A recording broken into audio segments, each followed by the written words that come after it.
Vico Uruguay, líder en biología molecular, auspicia y apoya la difusión de los principales contenidos de Sobre Ciencia. www.vico.com.uy.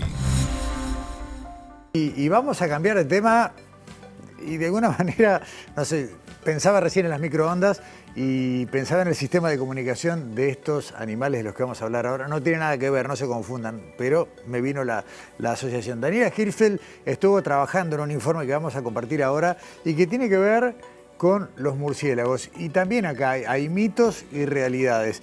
Tenemos cierta aprensión, tratamos de no tenerlos cerca, nos preocupa la posibilidad de que transmitan enfermedades. Bueno, ¿cuánto hay de cierto o de falso en todo esto? Y vamos a empezar conociendo a las especies de murciélagos que habitan en nuestro territorio. Es la primera parte del informe que Daniela nos preparó y que estamos compartiendo ahora.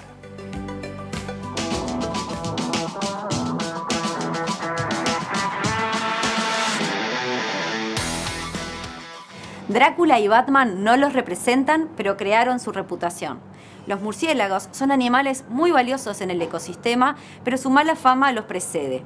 En Uruguay hay 22 especies de estos animales que habitan en todo el territorio. ¿Qué sabemos sobre ellos? ¿Qué hace la ciencia para protegerlos y conservarlos? De eso vamos a hablar en este informe.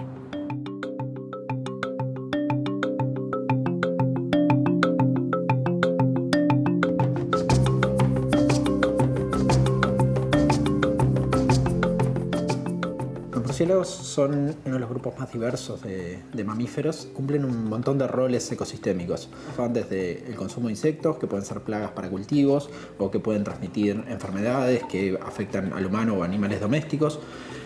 También son grandes consumidores de plantas, entonces pueden ser polinizadores algunas especies. En particular hay algunas plantas que solo son polinizadas en la naturaleza por murciélagos. Y son también dispersores de semillas, aquellos que se alimentan de frutos, comen los frutos y se trasladan después. Entonces eso permite que, por ejemplo, regeneren bosques que son degradados. Esa diversidad implica muchos estilos de vida. Un ejemplo podría ser los murciélagos insectívoros que viven en grandes colonias. Esos van a salir de noche, van a utilizar ese refugio durante el día, van a salir de noche a cazar insectos. Y forman colonias de hasta 20 millones de individuos. Eso es, después del humano, el mamífero que forma los grupos más grandes conocidos. Otro ejemplo puede ser murciélagos polinizadores que van a tener que migrar o moverse siguiendo la floración de las especies de las cuales se alimentan. Otro ejemplo muy diferente puede ser los murciélagos que son conocidos como zorros voladores, que son murciélagos enormes que hay en África y en el sudeste asiático.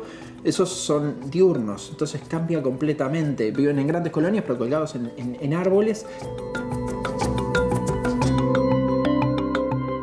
En Uruguay, hasta donde sabemos hoy, tenemos 22 especies de murciélagos. Nuestros murciélagos están fundamentalmente representados por insectívoros. De esas 22 especies hay 19 que son insectívoras. Tenemos 2 especies que se alimentan de frutos y una especie que es el vampiro común que se alimenta de sangre. El hecho de que los murciélagos presten una serie de servicios que son fundamentales para nosotros y para la estabilidad de los ecosistemas hace que sea interesante conservarlos, o de importancia conservarlos. Y decimos que es importante conservarlos porque enfrentan una serie de amenazas, y esas amenazas pueden ir desde el desconocimiento de matarlos porque no tengo claro lo que es y le tengo miedo, hasta matarlos casi que inintencionalmente porque aplico una serie de productos para matar los insectos que dañan una cosecha, por ejemplo, y encaminado en eso mato a los murciélagos que se alimentaban de esos insectos. Otra amenaza que enfrentan es la destrucción de hábitat. Muchos de nuestros murciélagos dependen de los bosques nativos o de los bosques en general para refugiarse. En Uruguay existe un programa para la conservación de los murciélagos de Uruguay. Eso es un grupo que formamos hace 18 años ya, básicamente con colaboradores del Museo Nacional de Historia Natural y muchos estudiantes de la facultad. Y nuestro objetivo es apoyar a la conservación de los murciélagos. Hay varios que hemos identificado como sitios de importancia para la conservación de murciélagos. Entre ellos están, por ejemplo, la gruta del Cerro Arequita, que tiene una colonia muy interesante donde hay dos especies, una insectívora y también vampiro.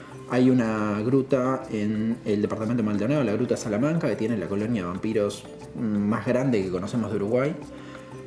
Hay otra que es la Usina Cuñapirú en Rivera, cerca de Minas de Corrales. Ese lugar es un lugar que tiene un valor histórico importantísimo, pero además tiene la colonia de murciélagos insectívoros más grande que conocemos del país, y la zona del río Uruguay en el norte, donde están las islas, las pocas islas que quedan al norte de la represa de Salto Grande. Allí es donde viven nuestros murciélagos que se alimentan de frutas.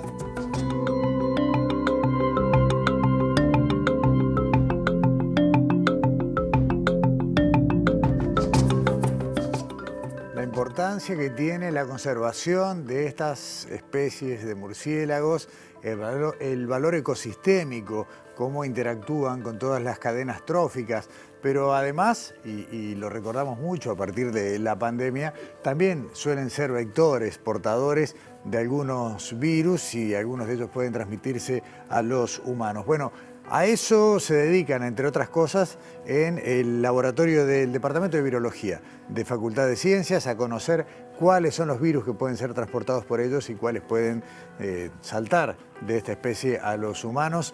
Vemos la segunda parte del informe de Daniela.